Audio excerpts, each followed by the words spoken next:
प्रिय विद्यार्थियों, राणा क्लासेस में आपका स्वागत है। ये नोट्स B.Ed परीक्षा के लिए तैयार किए गए हैं, जिनमें CTET और सभी राज्यों की CET पर विशेष ध्यान दिया गया है। शुभकामनाएं।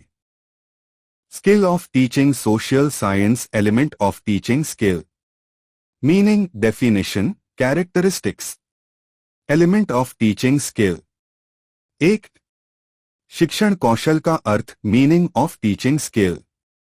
शिक्षण कौशल से आशय उन विशेष क्षमताओं, दक्षताओं एवं व्यवहारों से है जिनका प्रयोग करके शिक्षक शिक्षणाधिगम प्रक्रिया को सरल, रोचक, प्रभावी और उद्देश्यपूर्ण बना सकता है।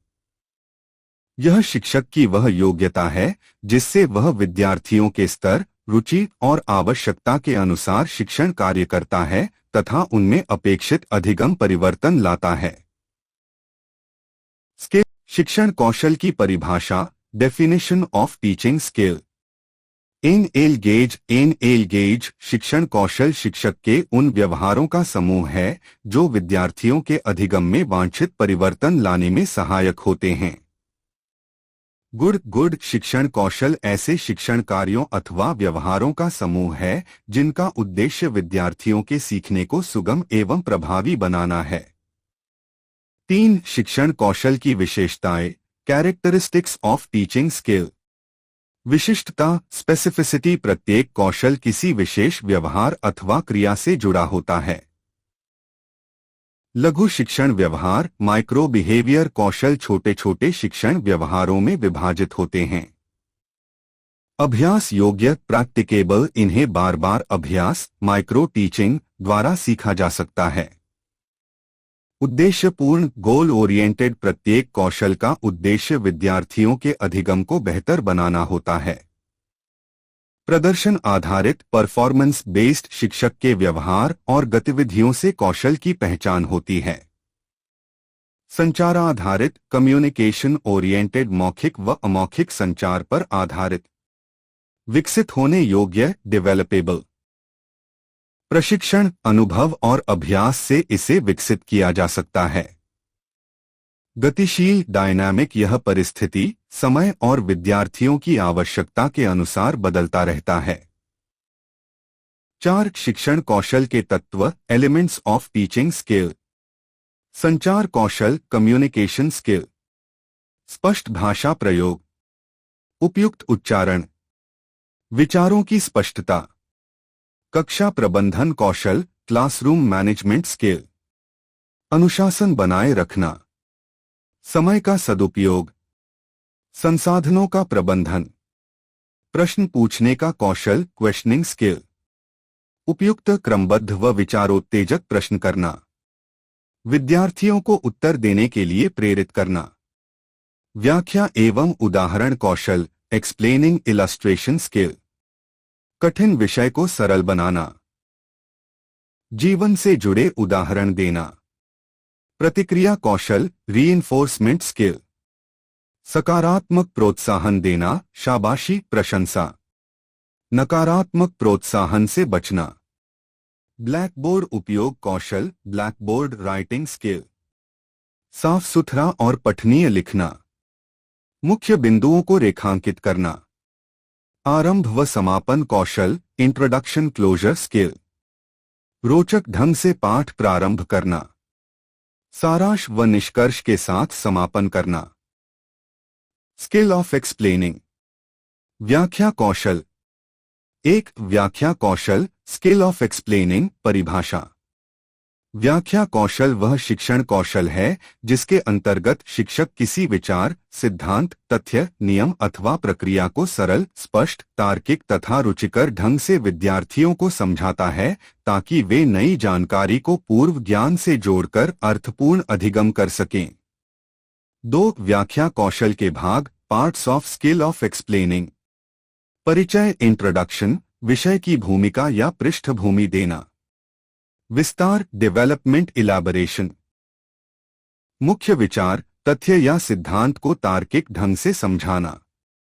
उदाहरण इलस्ट्रेशन विषय को सरल और जीवन से जोड़ने वाले उदाहरण देना। संबंध स्थापित करना लिंकिंग, नए ज्ञान को पूर्व ज्ञान या अन्य विषयों से जोड़ना। निष्कर्ष, कंक्लूजन, समराइजेशन, मुख्य बिंदुओं का संक्षेप में पुनः दोहराना। व्याख्या कौशल के अवयव, कंपोनेंट्स। तार्किक प्रस्तुति, लॉजिकल सीक्वेंस। सटीकता, करेक्टनेस ऑफ कंटेंट। सरल एवं स्पष्ट भाषा, simplicity and clarity of language. उचित उदाहरणों का प्रयोग, यूज ऑफ रेलेवेंट एग्जाम्पल्स। सहायक सामग्री का उपयोग, यूज ऑफ टीचिंग एड्स। पूर्व ज्ञान से संबंध जोड़ना, लिंकिंग विथ प्रीवियस नॉलेज। संक्षेप में निष्कर्ष, समराइजेशन एट द एंड। विद्यार्थियों की सहभागिता, प्यूपल पार्टिसिपेशन थ्रू क्वेश्चंस। 4. प्रभावी व्याख्या के लिए सुझाव, suggestions for making explanation effective. कठिन शब्दावली के स्थान पर सरल और समझने योग्य भाषा का प्रयोग करें। अमूर्त तथ्यों को ठोस उदाहरणों से स्पष्ट करें। विषय को चरणबद्ध, स्टेप बाय स्टेप रूप से प्रस्तुत करें। उपयुक्त चार्ट, मॉडल, चित्र या आरेख का प्रयोग करें। विद्यार्थियों से समय समय पर प्रश्न पूछकर सक्रिय बनाए रखें। पूर्व ज्ञान से संबंध जोड़कर विषय को प्रासंगिक बनाएं। व्याख्या के अंत में सारांश प्रस्तुत करें। विद्यार्थियों की आयु, स्तर और पृष्ठभूमि को ध्यान में रखकर समझाएं। Micro teaching plan for practicing skill of explaining. विषय, सब्जेक्ट विज्ञान। कक्षा, क्लास 8वीं। पाठ, टॉपिक जल चक्र, वाटर साइकिल। समय, टाइम 5 से 7 मिनट। कौशल, स्किल, व्याख्या कौशल, स्किल ऑफ एक्सप्लेनिंग। आय, परिचय, इंट्रोडक्शन। छात्रों से प्रश्न, क्या आपने बारिश को देखा है? बारिश का पानी कहां से आता है? उनके उत्तरों से विषय की ओर प्रेरित करना। 2. विस्तार, डेवलपमेंट। जल चक्र की परिभाषा बताना। वाष्पीकरण, इवैपोरेशन, संघनन, कॉन्डेंसेशन।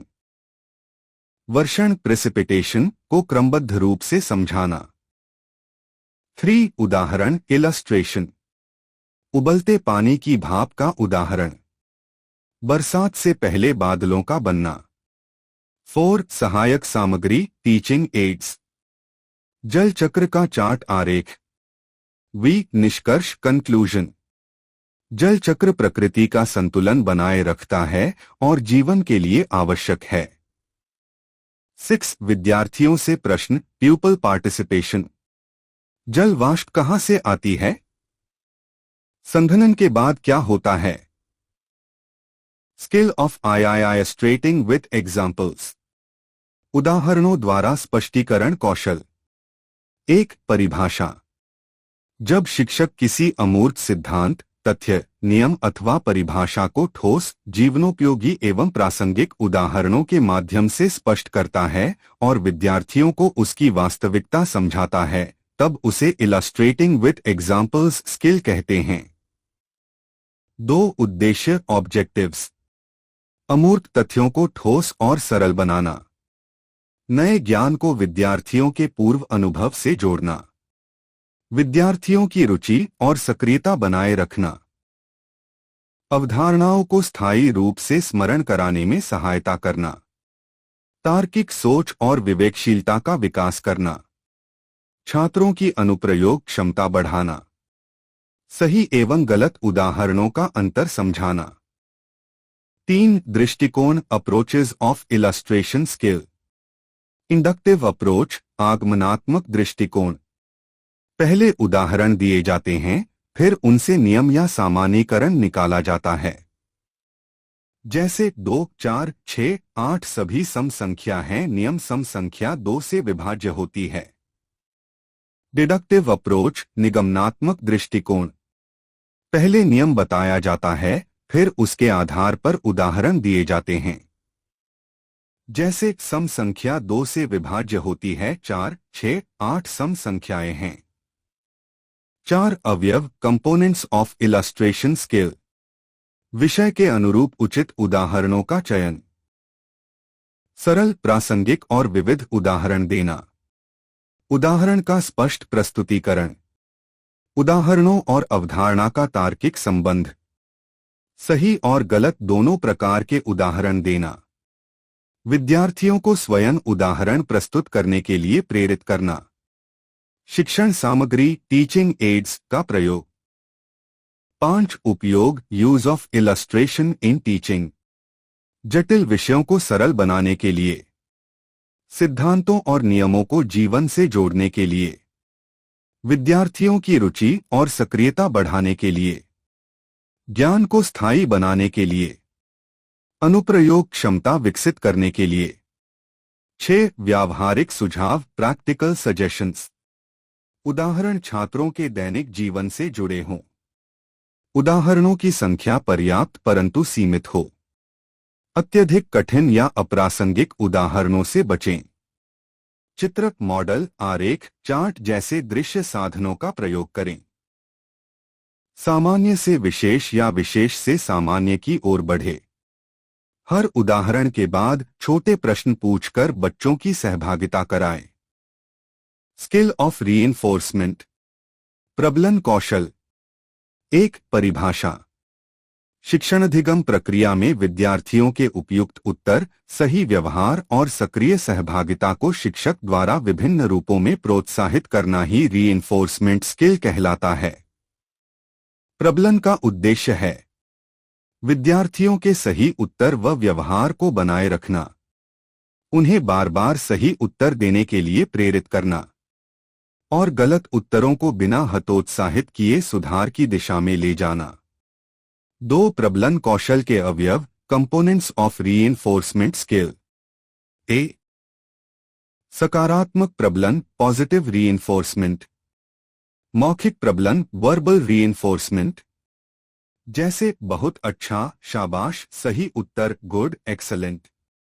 गैरमौखिक प्रबलन नॉन वर्बल रीइंफोर्समेंट जैसे सिर हिलाना, मुस्कुराना, तालियां बजाना, बोर्ड पर नाम लिखना, स्टार देना।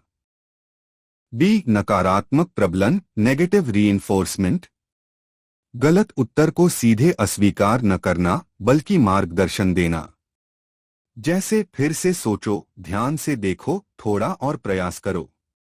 सी, छात्र के उत्तरों का सही प्रयोग, सही उत्तरों को दोहराकर कक्षा में सबको सुनाना, आंशिक सही उत्तरों को सुधारकर स्वीकारना।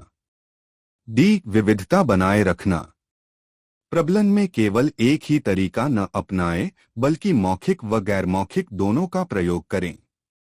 3 उपयोग के समय सावधानियां precautions while using reinforcement skill.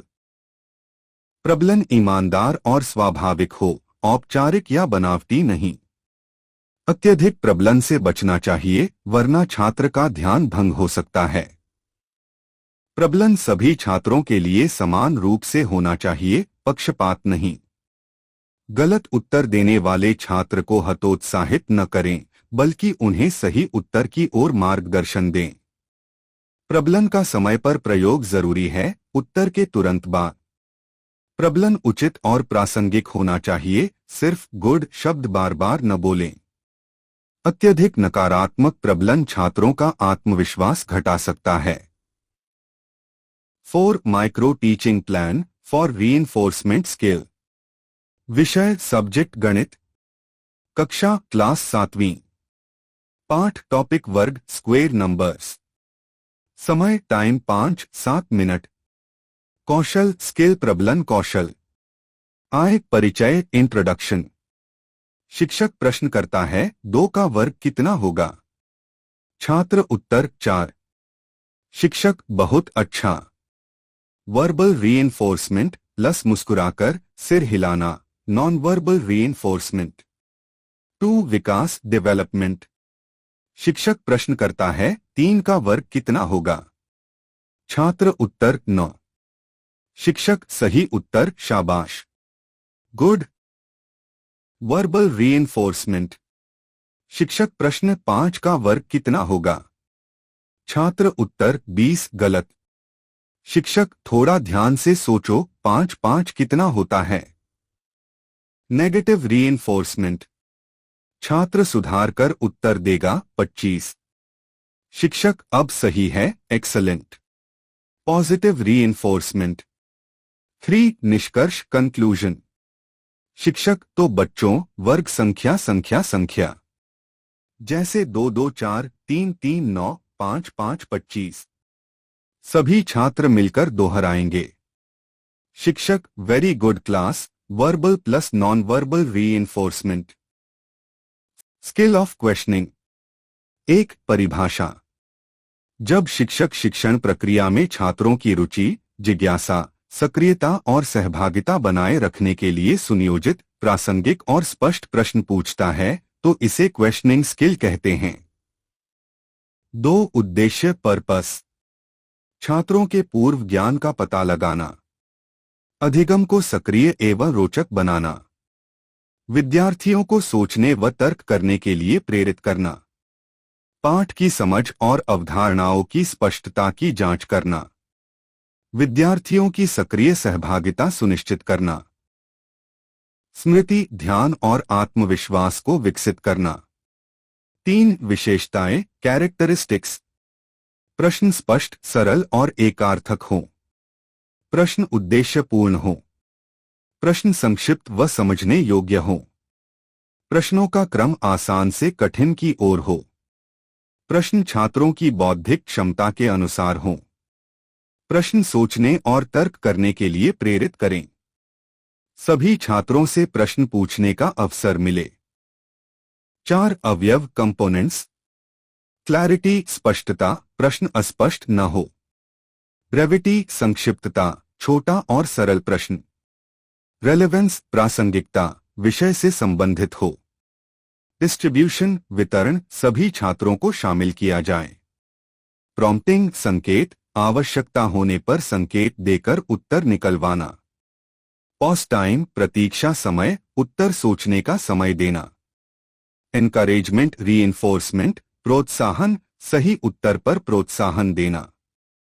Continuity, सततता, प्रश्न एक दूसरे से जुड़े हों। 5 सावधानियां, प्रिकॉशंस। बहुत कठिन या बहुत सरल प्रश्न न पूछें।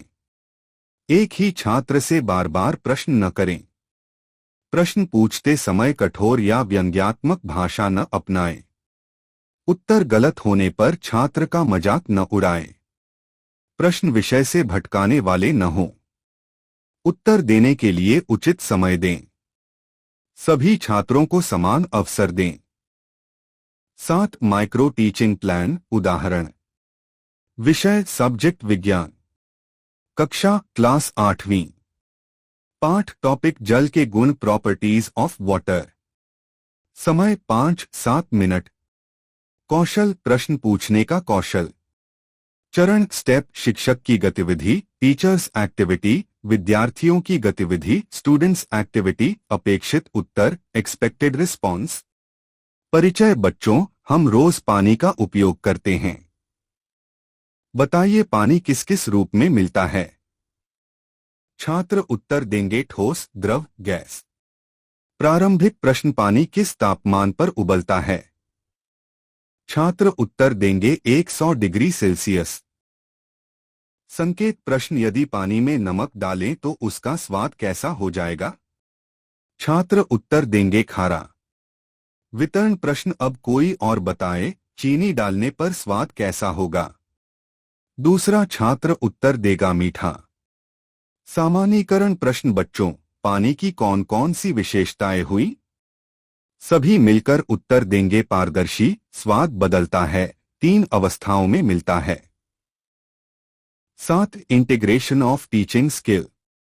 Integration of teaching skills. 1 earth, meaning. शिक्षण कौशलों का एकीकरण का अर्थ है जब शिक्षक कक्षा में पढ़ाते समय विभिन्न सूक्ष्म शिक्षण कौशलों जैसे प्रश्न पूछना, उदाहरण देना, समझाना, सुदृढ़ीकरण, उत्तेजना, परिवर्तन आदि को अलग अलग प्रयोग करने की बजाय उन्हें एक साथ स्वाभाविक और संगठित ढंग से प्रयोग करता है तो इसे कौशलों का एकीकरण कहते हैं। 2 आवश्यकता, नीड। शिक्षण कौशलों का एकीकरण क्यों आवश्यक है। क्योंकि केवल एक कौशल से प्रभावी अध्यापन संभव नहीं। विद्यार्थी के सीखने के लिए प्रश्न, उदाहरण, व्याख्या, प्रोत्साहन आदि सभी का संयुक्त प्रयोग आवश्यक है। यह शिक्षक को वास्तविक कक्षा परिस्थिति के लिए तैयार करता है। एकीकृत अध्यापन से शिक्षक की दक्षता और आत्मविश्वास बढ़ता है। 3 उद्देश्य, पर्पस। अध्यापन को स्वाभाविक और प्रभावी बनाना, विद्यार्थियों की सक्रिय भागीदारी सुनिश्चित करना, अध्यापन को रोचक और प्रेरक बनाना, शिक्षण उद्देश्यों की प्राप्ति करना, अध्यापन की गुणवत्ता और परिणाम सुधारना। 4 सुझाव, सजेशंस फॉर इफेक्टिव इंटीग्रेशन। शिक्षक को सभी सूक्ष्म कौशलों का पर्याप्त अभ्यास करना चाहिए। अध्यापन से पूर्व पाठ योजना में कौशलों का क्रम और प्रयोग सोचना चाहिए। कक्षा में परिस्थिति के अनुसार कौशलों का लचीला प्रयोग करना चाहिए। कौशलों का प्रयोग स्वाभाविक हो, कृत्रिम नहीं। विद्यार्थियों की आवश्यकता, स्तर और रुचि के अनुसार कौशलों का चयन करना चाहिए। 5 विधि, मेथड ऑफ इंटीग्रेशन। पहले शिक्षक अलग अलग कौशलों जैसे क्वेश्चनिंग, एक्सप्लेनिंग, रीइंफोर्समेंट आदि का माइक्रो टीचिंग में अभ्यास करता है। इसके बाद एक संयुक्त पाठ योजना, इंटीग्रेटेड लेसन प्लान तैयार करता है, जिसमें सभी आवश्यक कौशल स्वाभाविक रूप से सम्मिलित होते हैं। फिर वास्तविक कक्षा शिक्षण में वह कौशलों को एक साथ प्रयोग करता है। अंत में फीडबैक और मूल्यांकन से अपने अध्यापन में सुधार करता है। 6 सावधानियां, प्रिकॉशंस। कौशलों का प्रयोग अत्यधिक न हो, वरना विद्यार्थी भ्रमित हो सकते हैं। प्रयोग करते समय ध्यान रहे कि कौशलों का प्रयोग विषय वस्तु और उद्देश्यों के अनुरूप हो। शिक्षक का ध्यान केवल कौशलों पर नहीं, बल्कि विद्यार्थियों की सीखने की प्रक्रिया पर होना चाहिए। कौशलों का प्रयोग क्रमबद्ध और स्वाभाविक ढंग से करना चाहिए, न कि मजबूरन। समय प्रबंधन का ध्यान रखना चाहिए ताकि अधिक कौशल प्रयोग करने से समय की कमी न हो। निष्कर्ष, शिक्षण कौशलों का एकीकरण आवश्यक है क्योंकि यह अध्यापन को स्वाभाविक, रोचक, प्रभावी और परिणामदायी बनाता है। इससे शिक्षक एक दक्ष और कुशल अध्यापक बनता है तथा विद्यार्थी अधिक सक्रिय, प्रेरित और संलग्न रहते हैं।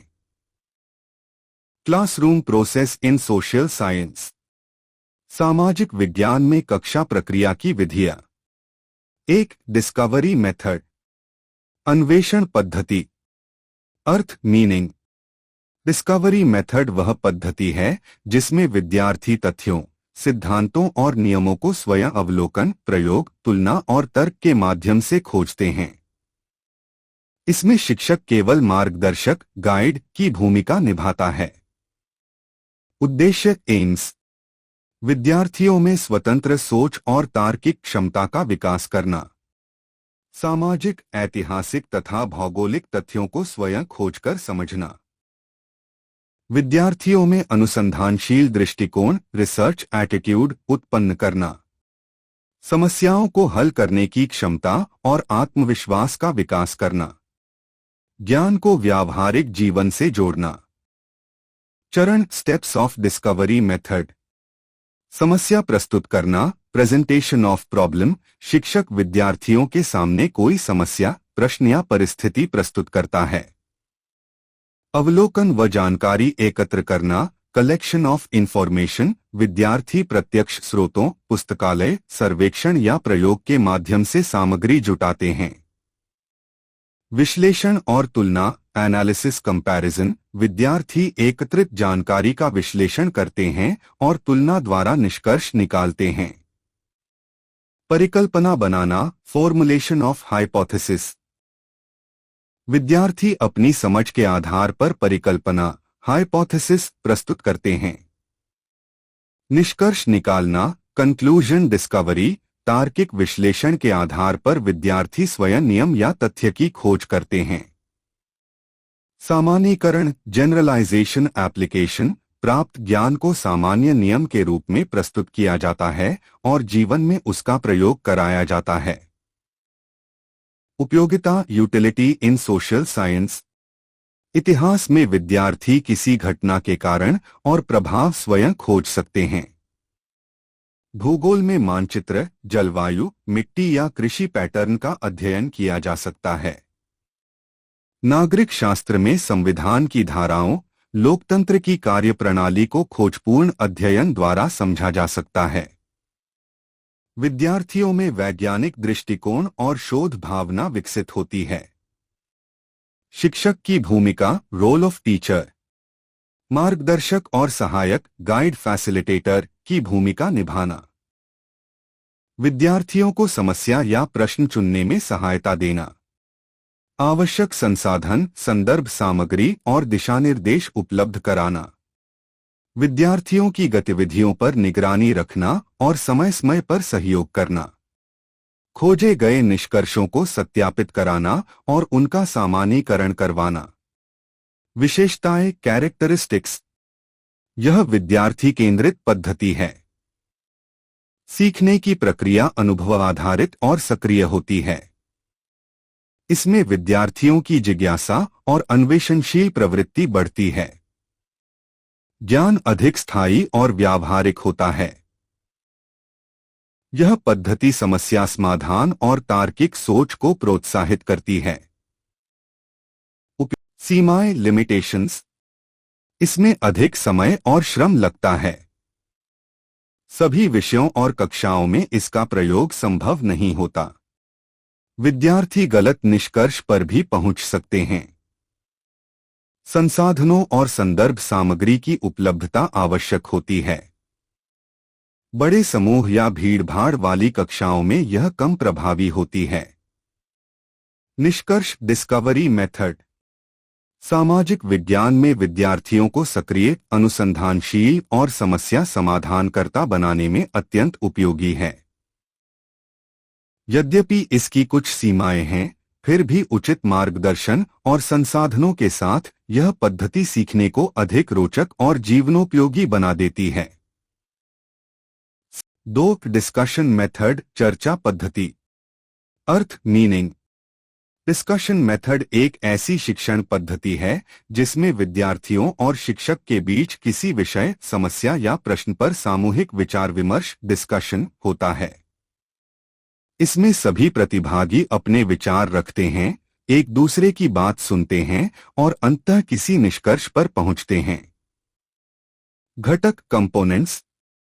विषय का चयन, सिलेक्शन ऑफ टॉपिक। ऐसा विषय जो विद्यार्थियों के स्तर और रुचि के अनुसार हो।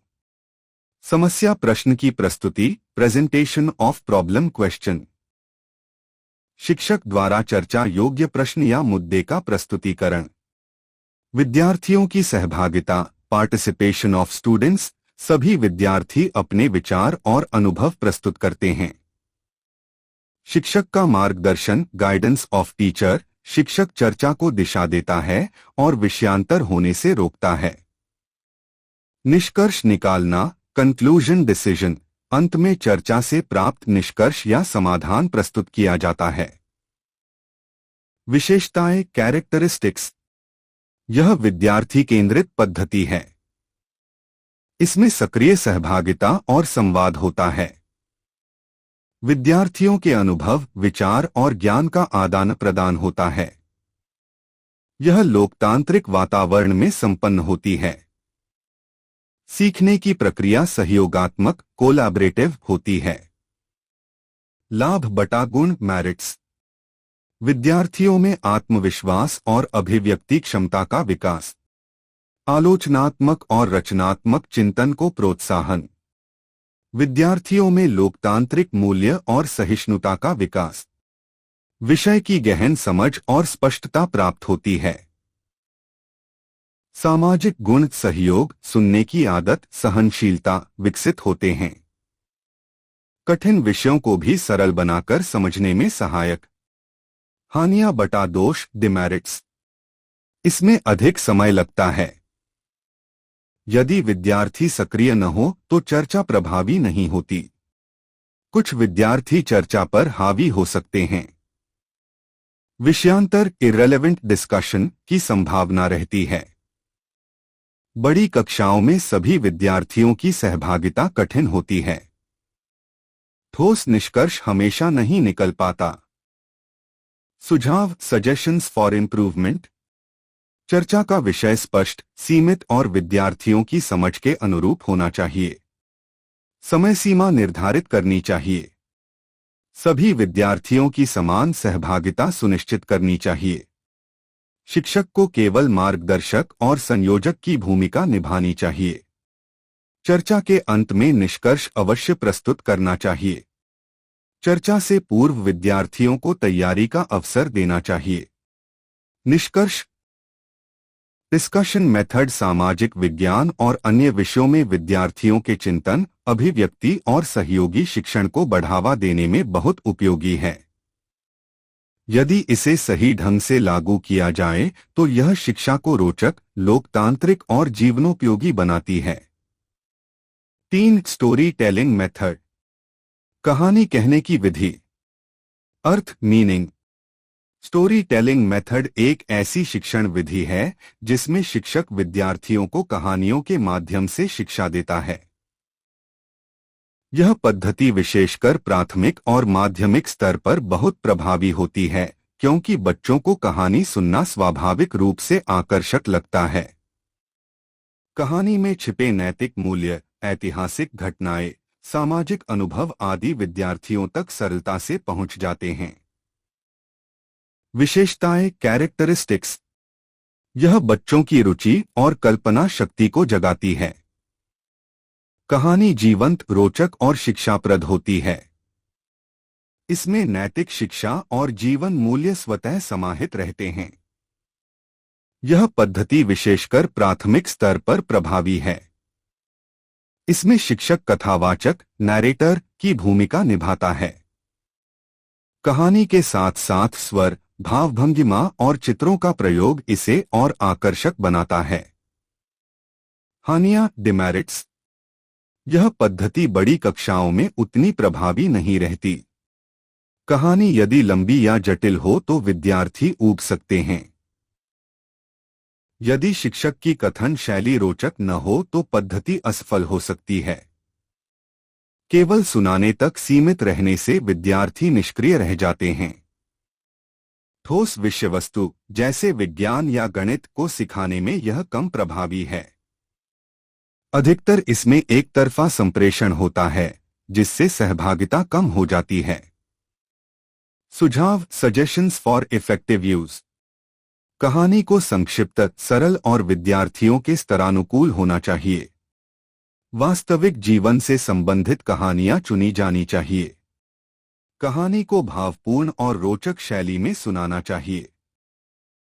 कहानी के बाद विद्यार्थियों से प्रश्न पूछकर चर्चा करनी चाहिए। कहानी में नैतिक शिक्षा या निष्कर्ष अवश्य स्पष्ट करना चाहिए। कहानी सुनाने में चित्र, अभिनय या ऑडियो विजुअल साधन का उपयोग करना चाहिए। विद्यार्थियों को भी कभी-कभी स्वयं कहानी सुनाने का अवसर देना चाहिए। निष्कर्ष, स्टोरी टेलिंग मेथड बच्चों की रुचि जगाने, कल्पना शक्ति विकसित करने और नैतिक मूल्यों को सहज रूप से सिखाने की एक प्रभावी विधि है। यदि शिक्षक इसे रोचक और सहभागी बनाता है तो यह शिक्षण को आनंददायक और स्मरणीय बना देती है। 4. Survey method. सर्वेक्षण पद्धति। अर्थ, मीनिंग। सर्वे मेथड एक शिक्षण पद्धति है जिसमें विद्यार्थी किसी विषय, समस्या, घटना या स्थिति का प्रत्यक्ष अध्ययन एवं जानकारी एकत्रित करते हैं। इसमें विद्यार्थी प्रश्नावली, साक्षात्कार, अवलोकन, चर्चा आदि तरीकों से डेटा, सूचना एकत्र करते हैं और फिर उसका विश्लेषण करके निष्कर्ष प्रस्तुत करते हैं। यह विशेषकर सामाजिक विज्ञान, अर्थशास्त्र, भूगोल, नागरिक शास्त्र आदि विषयों में उपयोगी है। उद्देश्य, एम्स। विद्यार्थियों में अन्वेषण, इंक्वायरी एवं अनुसंधान, रिसर्च की प्रवृत्ति विकसित करना। विद्यार्थियों को वास्तविक जीवन की परिस्थितियों से अवगत कराना। डेटा संग्रहण, विश्लेषण और निष्कर्ष निकालने की क्षमता का विकास करना। विद्यार्थियों को सामाजिक एवं आर्थिक समस्याओं के समाधान की ओर प्रेरित करना। विद्यार्थियों में सहयोग, जिम्मेदारी और सामाजिक चेतना का विकास करना। सर्वेक्षण की विभिन्न अवस्थाएं बटा चरण, स्टेप्स ऑफ सर्वे मेथड। समस्या विषय का चयन, सिलेक्शन ऑफ प्रॉब्लम टॉपिक, जिस विषय पर सर्वे करना है उसका चयन। उद्देश्य निर्धारण, फिक्सिंग ऑब्जेक्टिव्स, सर्वे का उद्देश्य स्पष्ट करना। योजना निर्माण, प्लानिंग, सर्वेक्षण की रूपरेखा बनाना, कहाँ, कब, कैसे और किससे जानकारी लेनी है। उपकरण निर्माण, प्रेपरेशन ऑफ टूल्स, प्रश्नावली, साक्षात्कार प्रपत्र, अवलोकन सूची आदि तैयार करना। डेटा संग्रहण, कलेक्शन ऑफ डेटा, फील्ड में जाकर विद्यार्थियों द्वारा जानकारी एकत्र करना। डेटा का विश्लेषण, एनालिसिस ऑफ डेटा, संकलित जानकारी का वर्गीकरण और विश्लेषण। निष्कर्ष और रिपोर्ट लेखन, कंक्लूजन एंड रिपोर्ट राइटिंग, अंतिम रिपोर्ट तैयार कर कक्षा में प्रस्तुति देना। मेरिट्स, सुविधाएं बटा लाभ। यह पद्धति विद्यार्थियों को सक्रिय और सहभागी बनाती है। विद्यार्थियों में अनुसंधान और खोजी प्रवृत्ति का विकास होता है। यह उन्हें व्यावहारिक ज्ञान और जीवन से जुड़ा अनुभव प्रदान करती है। इसमें सहयोगात्मक अधिगम, कोऑपरेटिव लर्निंग को बढ़ावा मिलता है। यह तथ्यात्मक जानकारी और सामाजिक समस्याओं की वास्तविक समझ कराती है। विद्यार्थियों में संचार कौशल, संगठन कौशल और विश्लेषण शक्ति विकसित होती है। डिमेरिट्स, हानियां बटा सीमाएं। यह पद्धति समय साध्य और श्रम साध्य है। सभी विद्यार्थियों को बराबर अवसर न मिलने पर सक्रियता प्रभावित हो सकती है। इसमें आर्थिक खर्च अधिक होता है, यात्रा, प्रपत्र, सामग्री आदि पर। यदि योजना स्पष्ट न हो तो डेटा की विश्वसनीयता घट सकती है। बड़ी कक्षाओं में इसे कराना कठिन होता है। शिक्षक को भी सर्वेक्षण पद्धति की विशेष प्रशिक्षण की आवश्यकता होती है। निष्कर्ष, सर्वे मेथड विद्यार्थियों को वास्तविक जीवन से जोड़ने और अनुसंधानोन्मुख शिक्षा देने का एक अत्यंत प्रभावी साधन है, लेकिन इसके लिए समय, संसाधन और शिक्षक की विशेष तैयारी आवश्यक है। 5. Concept mapping. संकल्पना मानचित्रण। अर्थ, मीनिंग। कॉन्सेप्ट मैपिंग एक दृश्य शिक्षण तकनीक, विजुअल टीचिंग टेक्निक है, जिसमें किसी विषय या संकल्पना को नक्शे, मैप के रूप में चित्रात्मक रूप से प्रदर्शित किया जाता है। इसमें विचारों, तथ्यों और संकल्पनाओं को नोड्स और लिंक्स के माध्यम से जोड़कर दिखाया जाता है, ताकि विषय की गहराई और आपसी संबंध स्पष्ट हो सकें। इसे सबसे पहले जोसेफ नोवाक 1970 ने प्रस्तुत किया था। कार्यक्षेत्र, वर्क फील्ड। कॉन्सेप्ट मैपिंग का उपयोग विभिन्न क्षेत्रों में होता है। शिक्षा क्षेत्र, अध्यापन, अधिगम, पुनरावृत्ति और मूल्यांकन में। अनुसंधान, रिसर्च, जटिल विषयों को व्यवस्थित रूप में प्रस्तुत करने में। प्रशिक्षण, ट्रेनिंग, नई अवधारणाओं और प्रक्रियाओं को समझाने में। समस्या समाधान, प्रॉब्लम सॉल्विंग, जटिल समस्याओं को छोटे भागों में बांटकर समझाने में। प्रबंधन, मैनेजमेंट, योजनाओं, नीतियों और निर्णयों को स्पष्ट रूप से प्रस्तुत करने में। आवश्यकता, नीड। विद्यार्थियों को जटिल संकल्पनाएं आसानी से समझाने के लिए। अधिगम को व्यवस्थित और संगठित बनाने के लिए। पूर्व ज्ञान और नवीन ज्ञान के बीच संबंध स्पष्ट करने के लिए। रचनात्मकता और आलोचनात्मक सोच विकसित करने के लिए। समग्र दृष्टिकोण, हॉलिस्टिक व्यू से विषय को समझने के लिए। शिक्षक और विद्यार्थी दोनों के लिए प्रभावी संप्रेषण, इफेक्टिव कम्युनिकेशन हेतु। उद्देश्य, एम्स। विद्यार्थियों को विषय की संरचना और संबंधों की स्पष्ट समझ दिलाना। संकल्पनाओं का संगठन और वर्गीकरण करना। विद्यार्थियों में सृजनात्मक एवं विश्लेषणात्मक सोच विकसित करना। विषय को आसान और रोचक बनाना। सहयोगात्मक अधिगम, कोलैबोरेटिव लर्निंग को बढ़ावा देना। विद्यार्थियों में स्वतंत्र अधिगम, सेल्फ लर्निंग की प्रवृत्ति विकसित करना। 6. Field visit. क्षेत्र भेंट शैक्षिक भ्रमण। अर्थ मीनिंग। फील्ड विजिट एक शिक्षण विधि है जिसमें विद्यार्थियों को पाठ्य सामग्री से बाहर वास्तविक जीवन स्थितियों, स्थानों, संस्थानों, कारखानों, ऐतिहासिक धरोहरों या प्राकृतिक स्थानों पर ले जाकर प्रत्यक्ष अनुभव कराया जाता है। यह अनुभवात्मक अधिगम एक्सपीरियंशियल लर्निंग की एक महत्वपूर्ण प्रक्रिया है। योजना planning of field visit. Field visit सफल बनाने के लिए उचित योजना आवश्यक होती है। इसमें मुख्य चरण इस प्रकार हैं। उद्देश्य निर्धारण। भ्रमण का उद्देश्य क्या है? शैक्षिक, सांस्कृतिक, ऐतिहासिक, वैज्ञानिक आदि। स्थान का चयन। पाठ्यक्रम और छात्रों की आवश्यकता के अनुसार स्थान चुनना। अनुमति व व्यवस्था। विद्यालय प्रशासन और अभिभावकों से अनुमति, बस वाहन की व्यवस्था। कार्य विभाजन। शिक्षक और विद्यार्थियों को समूहों में बांटना, प्रत्येक समूह में एक लीडर। अध्ययन बिंदु तय करना। भ्रमण के दौरान किन किन बातों पर ध्यान देना है। सुरक्षा और अनुशासन की तैयारी। प्राथमिक चिकित्सा, अनुशासन और सुरक्षा के नियम स्पष्ट करना। आवश्यकता नीड ऑफ फील्ड विजिट। सैद्धांतिक ज्ञान को व्यवहारिक रूप में समझने के लिए। विद्यार्थियों को प्रत्यक्ष अनुभव फर्स्ट हैंड एक्सपीरियंस दिलाने के लिए। विद्यार्थियों में जिज्ञासा और अनुसंधान प्रवृत्ति विकसित करने के लिए। पर्यावरण, समाज और संस्कृति से जोड़ने के लिए। सामूहिक कार्य, अनुशासन और सहयोग की भावना विकसित करने के लिए। शिक्षा को जीवनोपयोगी और रोचक बनाने के लिए। उपयोगिता यूटिलिटी ऑफ फील्ड विजिट। विद्यार्थियों का ज्ञान जीवंत और स्थायी बनता है। कक्षा में पढ़े हुए सिद्धांत और वास्तविकता का संबंध स्पष्ट होता है।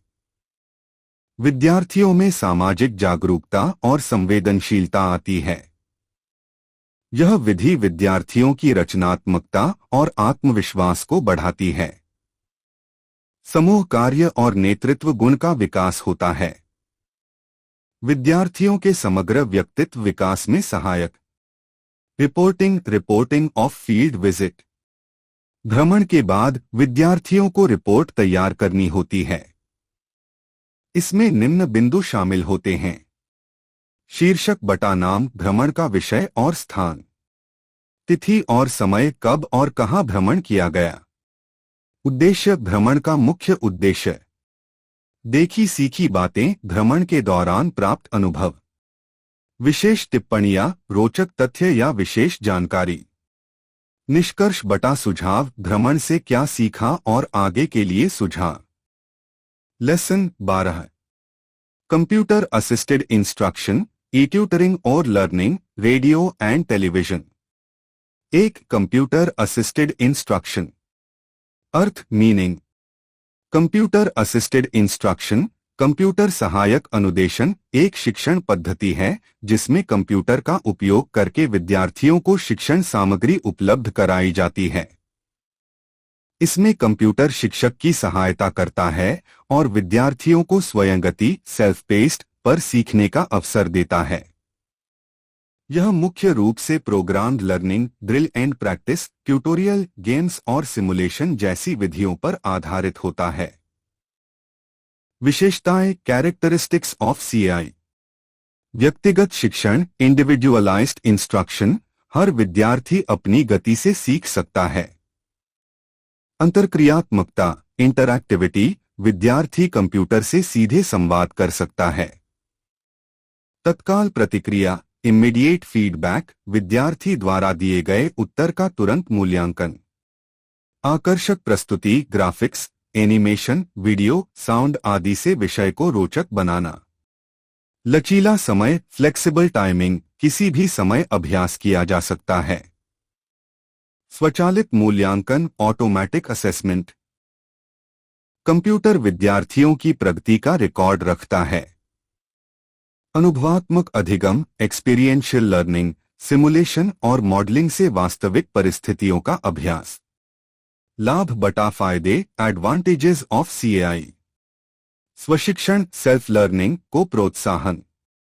विद्यार्थियों की व्यक्तिगत आवश्यकताओं के अनुसार शिक्षण सामग्री की पुनरावृत्ति कभी भी की जा सकती है।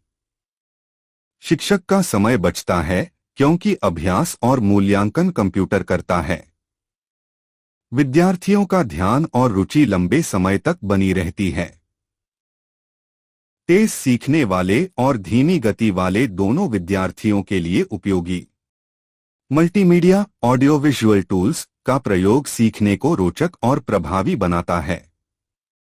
शिक्षण सामग्री का भंडारण और वितरण आसान। रेडियो की सीमाएं, limitations of radio in education. एक तरफा संचार, वन वे कम्युनिकेशन, शिक्षक और विद्यार्थी में सीधा संवाद नहीं। दृश्य माध्यम की कमी, केवल श्रवण आधारित चित्र प्रदर्शन संभव नहीं। तकनीकी समस्याएं, सिग्नल की समस्या, बिजली कटौती, रेडियो उपलब्ध न होना। सामग्री की सामान्यता, सभी विद्यार्थियों की अलग अलग जरूरतों के अनुसार कार्यक्रम नहीं। ध्यान भटकने की संभावना, विद्यार्थी का ध्यान केंद्रित रखना कठिन। प्रेरणा की कमी, आत्मप्रेरित न होने पर विद्यार्थी नियमित रूप से नहीं सुनते। समकालिक सहभागिता का अभाव, तत्काल प्रश्न पूछने या चर्चा का अवसर नहीं। अन्य मनोरंजन प्रसारण का प्रभाव, विद्यार्थी शैक्षिक कार्यक्रम की बजाय मनोरंजन में उलझ सकते हैं। निष्कर्ष, रेडियो शिक्षा का सस्ता, प्रभावी और सुलभ माध्यम है, विशेषकर ग्रामीण और दूरस्थ क्षेत्रों में। परंतु इसकी प्रभावशीलता तभी बढ़ेगी जब इसे अन्य शिक्षण साधनों के साथ मिलाकर प्रयोग किया जाए। 4. टेलीविजन। एक शैक्षिक मूल्य, एजुकेशनल वैल्यूज ऑफ टेलीविजन। दृश्य व श्रव्य माध्यम, चित्र और ध्वनि दोनों से अधिगम प्रभावी होता है। यथार्थ अनुभव, वास्तविक घटनाओं, प्रक्रियाओं और स्थानों का सीधा दृश्य। विशेषज्ञों तक पहुंच, प्रसिद्ध वैज्ञानिक, लेखक, कलाकार अपने विचार सीधे छात्रों तक पहुंचा सकते हैं। समान अवसर, दूरस्थ व ग्रामीण क्षेत्रों के विद्यार्थियों को गुणवत्तापूर्ण शिक्षा उपलब्ध। भाषा अधिगम, भाषा, उच्चारण, संवाद शैली में सुधार। समसामयिक ज्ञान, समाचार, वृत्तचित्र और लाइव प्रसारण से वर्तमान घटनाओं की जानकारी। प्रेरणा और रुचि, चलचित्र, नाटक, प्रयोग और मॉडल द्वारा शिक्षा रोचक बनती है। स्वाध्ययन साधन, विद्यार्थी अपनी सुविधा अनुसार रिकॉर्डेड शैक्षिक कार्यक्रम देख सकते हैं। सामाजिक सांस्कृतिक शिक्षा, संस्कृति, परंपरा, कला और समाज सुधार संबंधी कार्यक्रम। मल्टीडिसिप्लिनरी उपयोग, विज्ञान, भूगोल, इतिहास, साहित्य सभी विषयों के लिए उपयोगी। 2. सीमाएं, limitations of television in education. एक तरफा संचार, विद्यार्थी तुरंत प्रश्न या प्रतिक्रिया नहीं दे सकते। समय सीमा, कार्यक्रम निर्धारित समय पर ही उपलब्ध यदि रिकॉर्ड न हो। व्यक्तिगत भिन्नताओं की उपेक्षा, सभी विद्यार्थियों के स्तरानुसार सामग्री नहीं। लागत अधिक, टेलीविजन, केबल, डिजिटल सेवाएं, बिजली आदि का खर्च। मनोरंजन का प्रभाव, विद्यार्थी शैक्षिक कार्यक्रमों के बजाय मनोरंजन की ओर आकर्षित हो सकते हैं। प्रौद्योगिकी पर निर्भरता, बिजली या तकनीकी खराबी से समस्या। ध्यान भटकने की संभावना, लंबे समय तक देखने से थकान या उदासीनता। सीमित पुनरावृत्ति, लाइव प्रसारण में दोहराना कठिन होता है। 3. सावधानियां, precautions while using television in education. कार्यक्रम का चयन, विद्यार्थियों की आयु, स्तर और विषयानुसार कार्यक्रम चुना जाए। पूर्व तैयारी, शिक्षक पहले से सामग्री और प्रश्न तैयार रखें। समय निर्धारण, कार्यक्रम बहुत लंबा न हो, उचित समय पर दिखाया जाए। सक्रिय भागीदारी, विद्यार्थियों से कार्यक्रम देखते समय नोट्स बनवाएं। चर्चा व विश्लेषण, प्रसारण के बाद कक्षा में चर्चा की जाए। अन्य शिक्षण साधनों के साथ संयोजन, केवल टेलीविजन पर निर्भर न रहें। प्रभावी अनुशासन, विद्यार्थी अनुशासन में और ध्यानपूर्वक कार्यक्रम देखें। स्थानीयता का ध्यान, कार्यक्रम स्थानीय भाषा व संस्कृति के अनुसार हो। 4. मूल्यांकन evaluation of television in education. प्रश्नोत्तर पद्धति कार्यक्रम के बाद मौखिक या लिखित प्रश्न पूछना। असाइनमेंट वर्कशीट विद्यार्थियों से संबंधित कार्यपत्र भरवाना। समूह चर्चा टेलीविजन से प्राप्त ज्ञान पर कक्षा चर्चा। पुनरावृत्ति रिकैप विद्यार्थियों से मुख्य बिंदु दोहरवाना। व्यावहारिक उपयोग टीवी पर दिखाए प्रयोग या प्रक्रियाओं का अभ्यास। शिक्षक का अवलोकन विद्यार्थियों की रुचि सहभागिता और समझ का मूल्यांकन। परीक्षा टेस्ट कार्यक्रम पर आधारित छोटी परीक्षा लेना।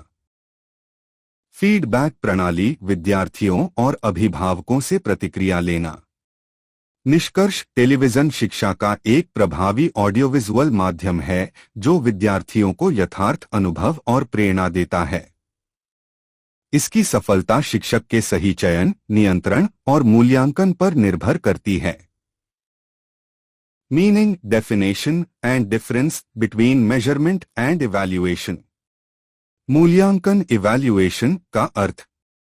मूल्यांकन एक संगठित प्रक्रिया है जिसके द्वारा विद्यार्थी की अधिगम उपलब्धियों ज्ञान कौशल दृष्टिकोण व्यवहार एवं व्यक्तित्व विकास का आकलन किया जाता है।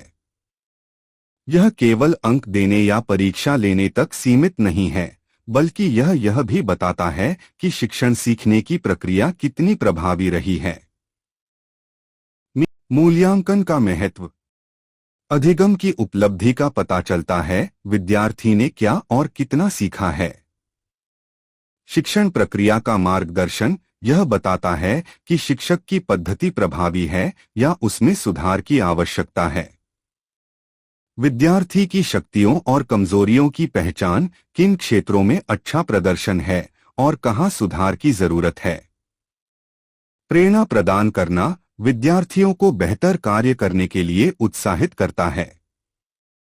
पाठ्यचर्या सुधार में सहायक पाठ्यक्रम को अद्यतन और उपयोगी बनाने हेतु प्रतिक्रिया देता है।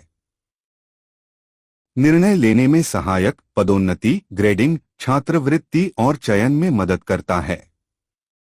समग्र विकास का मूल्यांकन केवल शैक्षणिक नहीं बल्कि सामाजिक भावनात्मक एवं नैतिक पक्षों को भी मापता है।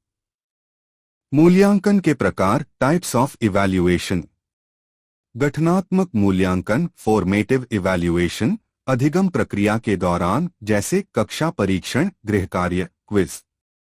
उद्देश्य तत्काल प्रतिक्रिया देना और सीखने में सुधार करना। सारांशात्मक मूल्यांकन सम्मेटिव इवैल्यूएशन। किसी पाठ्यक्रम या सत्र के अंत में जैसे वार्षिक परीक्षा बोर्ड परीक्षा। उद्देश्य कुल उपलब्धि का आकलन करना। नैदानिक मूल्यांकन डायग्नोस्टिक इवैल्यूएशन शिक्षण से पहले किया जाता है ताकि विद्यार्थियों की पूर्वज्ञान स्थिति और कठिनाइयों का पता चले। उद्देश्य अधिगम कठिनाइयों का निदान करना और उपचार देना। स्थापनात्मक मूल्यांकन प्लेसमेंट इवैल्यूएशन पाठ्यक्रम की शुरुआत में यह जानने हेतु कि विद्यार्थी किस स्तर पर हैं। उद्देश्य उपयुक्त स्तर पर विद्यार्थियों का चयन समूह बनाना। सतत एवं व्यापक मूल्यांकन सीसीई नियमित रूप से शैक्षणिक स्कॉलास्टिक एवं सहशैक्षणिक को स्कॉलास्टिक दोनों पहलुओं का मूल्यांकन। उद्देश्य विद्यार्थी का सर्वांगीण विकास। परीक्षा के प्रकार टाइप्स ऑफ एग्जामिनेशन। लिखित परीक्षा वर्णनात्मक या वस्तुनिष्ठ प्रश्नों द्वारा। मौखिक परीक्षा विवा वोचे प्रश्नों के मौखिक उत्तर अभिव्यक्ति और संवाद कौशल का परीक्षण। व्यावहारिक परीक्षा प्रयोगशाला कार्य प्रोजेक्ट या हाथों से किए जाने वाले कार्य। खुली पुस्तक परीक्षा ओपन बुक एग्जाम विद्यार्थियों को पुस्तकों का उपयोग करने की अनुमति अनुप्रयोग और विश्लेषण क्षमता की जांच। ऑनलाइन कंप्यूटर आधारित परीक्षा डिजिटल माध्यम से प्रायः वस्तुनिष्ठ प्रकार की। आंतरिक सत्रीय परीक्षा शिक्षक द्वारा सत्र के दौरान निरंतर मूल्यांकन हेतु। बाह्य बोर्ड परीक्षा बाहरी संस्थाओं द्वारा सत्रांत में आयोजित। वस्तुनिष्ठ परीक्षा ऑब्जेक्टिव टाइप बहुविकल्पीय प्रश्न सत्य असत्य मिलान कराने वाले प्रश्न। वर्णनात्मक परीक्षा सब्जेक्टिव टाइप निबंधात्मक या विस्तृत उत्तर वाले प्रश्न। 2. Continuous comprehensive evaluation. सीसीई का अर्थ मीनिंग ऑफ सीसीई। सतत एवं व्यापक मूल्यांकन सीसीई का तात्पर्य है। सतत कंटिन्यूअस विद्यार्थियों का मूल्यांकन नियमित अंतराल पर करना, न कि केवल वार्षिक परीक्षा में। व्यापक कॉम्प्रिहेंसिव विद्यार्थियों की शैक्षणिक एकेडमिक उपलब्धियों के साथ साथ सहशैक्षणिक को स्कॉलास्टिक पहलुओं का भी मूल्यांकन करना। सरल शब्दों में सीसीई का अर्थ है विद्यार्थियों की पढ़ाई, कौशल, दृष्टिकोण, मूल्य, आदतें और व्यक्तित्व का समग्र मूल्यांकन करना। सीसीई की विशेषताएं, कैरेक्टरिस्टिक्स ऑफ सीसीई। यह निरंतर प्रक्रिया है, समय समय पर परीक्षण, शैक्षणिक व सहशैक्षणिक दोनों पहलुओं को महत्व देता है। केवल परीक्षा परिणामों पर निर्भर नहीं करता, विद्यार्थियों की प्रगति और सुधार पर ध्यान देता है। व्यक्तिगत अंतर इंडिविजुअल डिफरेंसेस को ध्यान में रखता है। गठनात्मक व सारांशात्मक मूल्यांकन दोनों का प्रयोग करता है। सीसीई के उद्देश्य एम्स ऑब्जेक्टिव्स। विद्यार्थियों के सर्वांगीण विकास को सुनिश्चित करना, अधिगम प्रक्रिया को अधिक प्रभावी व आनंददायक बनाना, केवल रटने की प्रवृत्ति रोट लर्निंग को कम करना, विद्यार्थियों की छिपी प्रतिभाओं व क्षमताओं को पहचानना, नियमित प्रतिक्रिया फीडबैक देकर अधिगम में सुधार करना, विद्यार्थियों के ज्ञान। सीसीई का निष्कर्ष कंक्लूजन। सतत एवं व्यापक मूल्यांकन सीसीई शिक्षा प्रणाली में एक समग्र दृष्टिकोण प्रस्तुत करता है। यह न केवल विद्यार्थियों की शैक्षणिक उपलब्धियों का मापन करता है, बल्कि उनके व्यक्तित्व, मूल्य, कौशल और व्यवहार का भी आकलन करता है। सीसीई से छात्रों पर केवल सालाना परीक्षा का दबाव नहीं पड़ता, बल्कि उन्हें निरंतर सीखने और सुधार का अवसर मिलता है। Construction of achievement test. एक अर्थ मीनिंग। उपलब्धि परीक्षा अचीवमेंट टेस्ट वह परीक्षा है जिसका उद्देश्य यह जानना होता है कि विद्यार्थी ने किसी विशेष विषय, इकाई या पाठ्यक्रम का कितना और कैसा अधिगम किया है। यह परीक्षा विद्यार्थी की उपलब्धियों, क्षमताओं, ज्ञान, कौशल तथा समझ को मापने का साधन है। 2 विशेषताएं कैरेक्टरिस्टिक्स। उद्देश्यपरक ऑब्जेक्टिव ओरिएंटेड, यह स्पष्ट शिक्षण उद्देश्यों पर आधारित होती है। विषय विशिष्ट कंटेंट स्पेसिफिक, किसी विशेष पाठ्यक्रम या इकाई से संबंधित होती है। वैज्ञानिक साइंटिफिक, निर्माण वैज्ञानिक सिद्धांतों पर आधारित होता है। विश्वसनीय एवं मान्य रिलायबल वैलिड, सही परिणाम देने में सक्षम। वस्तुनिष्ठता ऑब्जेक्टिविटी, परिणाम व्यक्तिगत पक्षपात से मुक्त। संतुलित बैलेंस्ड, कठिन, मध्यम और सरल प्रश्नों का उचित अनुपात। 3 महत्व इंपॉर्टेंस। विद्यार्थी की सीखने की उपलब्धि का आकलन। शिक्षक को अपनी शिक्षण पद्धति की प्रभावशीलता जानने में मदद। पाठ्यक्रम एवं शिक्षण पद्धति सुधार के लिए प्रतिक्रिया प्रदान करना। विद्यार्थियों के प्रमोशन, ग्रेडिंग, चयन एवं वर्गीकरण में सहायक। विद्यार्थियों में प्रेरणा उत्पन्न करना एवं आत्म-मूल्यांकन का अवसर। प्रिय विद्यार्थियों, कृपया इन वीडियो का लिंक अपने सभी मित्रों और सहपाठियों के साथ साझा करें। धन्यवाद।